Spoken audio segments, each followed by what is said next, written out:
Friends, good evening everyone. I am Manish दुआ और आज की वीडियो में मैं आपको पढ़ाऊंगा एआर, एमआर, टीआर और इलास्टिसिटी ऑफ डिमांड के बीच का रिलेशनशिप।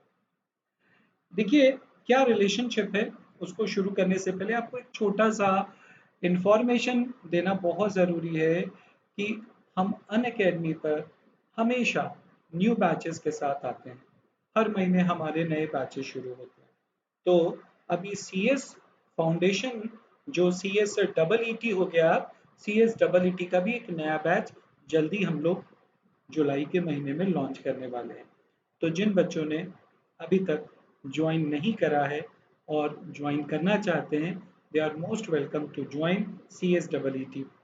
देखिए, ये एग्ज़ाम्स ऑनलाइन बेस्ड है और हमारे यहाँ जितनी भी पढ़ाई अनअकैडमी पर होती है सारी ऑनलाइन होती है। तो आपके पास अनअकैडमी से अच्छा ऑप्शन हो ही नहीं सकता। आप अनअकैडमी के C S double E T batch के बारे में सोचिए। अगर आप सोच रहे हैं तो फटाफट ज्वाइन कर लीजिए। मैं आज की वीडियो में आपको बताऊंगा relationship between A R, M R, T R and elasticity of demand. Relationship between TR, AR, MR and elasticity of demand। इनके बीच में क्या रिलेशनशिप होता है, हम यहाँ पर एक शेड्यूल बना करके कंसेप्ट को समझते हैं।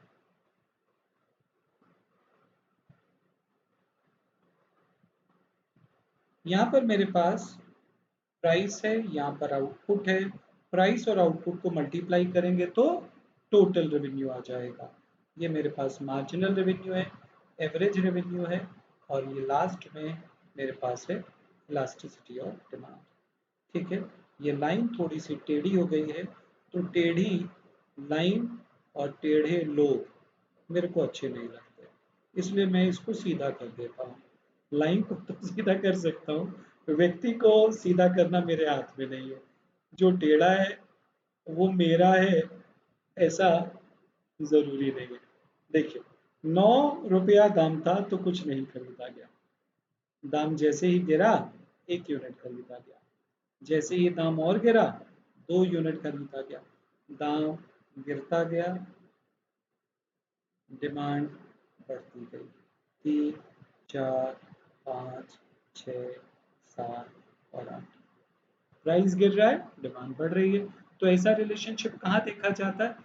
इम्परफेक्ट मार्केट में देखा जाता है। यस, तो ये रिलेशनशिप इम्परफेक्ट मार्केट का है। परफेक्ट मार्केट में तो प्राइस कांस्टेंट रहता है, डिमांड का हॉरिजॉन्टल होता है। यहाँ पर आप ज़्यादा बेचते हैं तभी जब आप प्रोडक्ट का दाम कम करते हैं। इस वजह से यहाँ पर डिमांड का डाउनवर्ड स्लोपिंग होता है। तो ये हो गया 0, ये हो गया 8, 7 2 जा 14, 6 3 जा 18, 5 4 जा 20, फिर 20, फिर 80, फिर 40 और ये 8। ठीक है ना? ये देखिए, ये मेरे पास मार्जिनल रेवेन्यू है। मार्जिनल रेवेन्यू का मतलब एडिशनल रेवेन्यू। एडिशन कितना हुआ?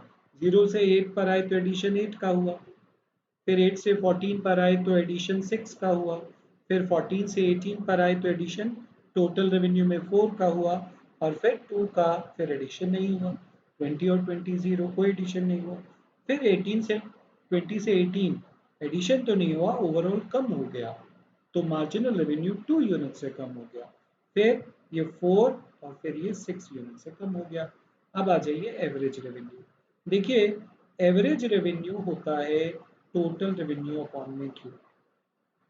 ठीक, टोटल रेवेन्यू को टोटल क्वांटिटी से डिवाइड कर दीजिए और टोटल रेवेन्यू होता है प्राइस इनटू में क्वांटिटी। तो क्वांटिटी से quantity cancel, A R price के बराबर होता है ना? तो ये मेरे पास ए आर है, ये मेरे पास प्राइस है। प्राइस के बराबर हो गया 8, 7, 6, 5, 4, 3, 2 और 1। यस, अब हम इसको प्लॉट करेंगे। उसके बाद हम यहाँ पर इलास्टिसिटी ऑफ डिमांड की बात करेंगे। तो ये मेरे पास टोटल रेवेन्यू है,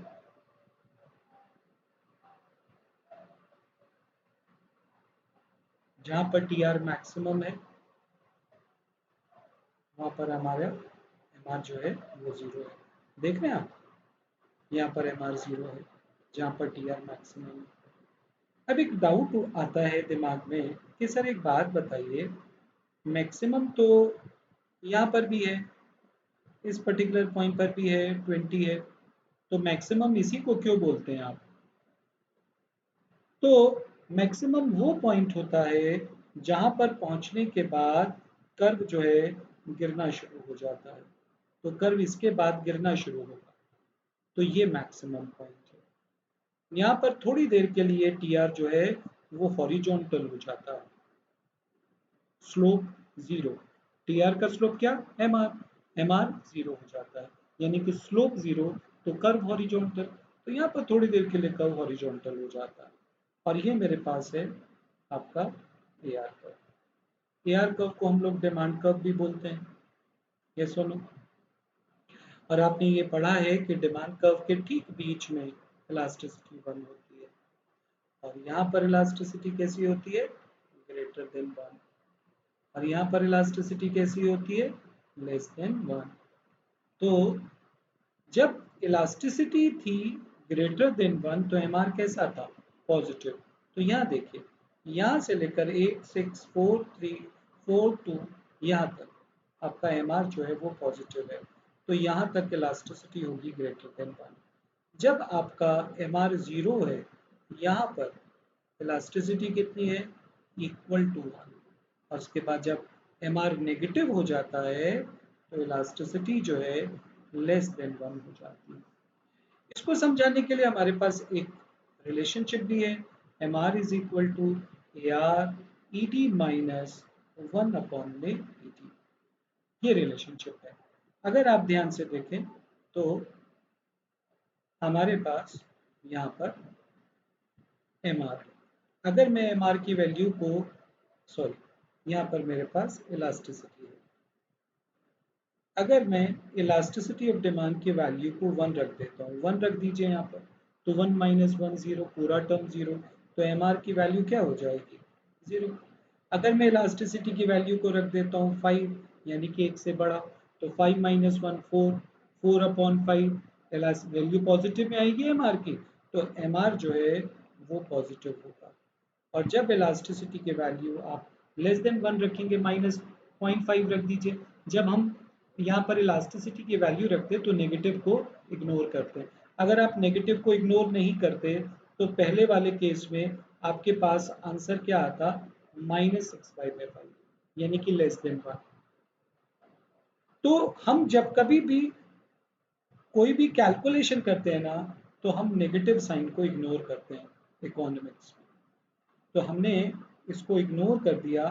अब यहाँ पर वैल्यू हमने 0.5 रखी, तो आंसर नेगेटिव में आएगा। नेगेटिव में आएगा तो एम आर की वैल्यू यहाँ पर नेगेटिव है।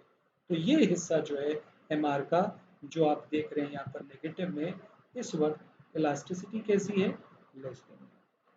तो ये पूरा रिलेशनशिप बहुत इंपॉर्टेंट है। इस पर कई तरीके के क्वेश्चन बन सकते हैं, और क्वेश्चंस के लिए आपको अनअकैडमी की स्पेशल क्लासेस में आना चाहिए।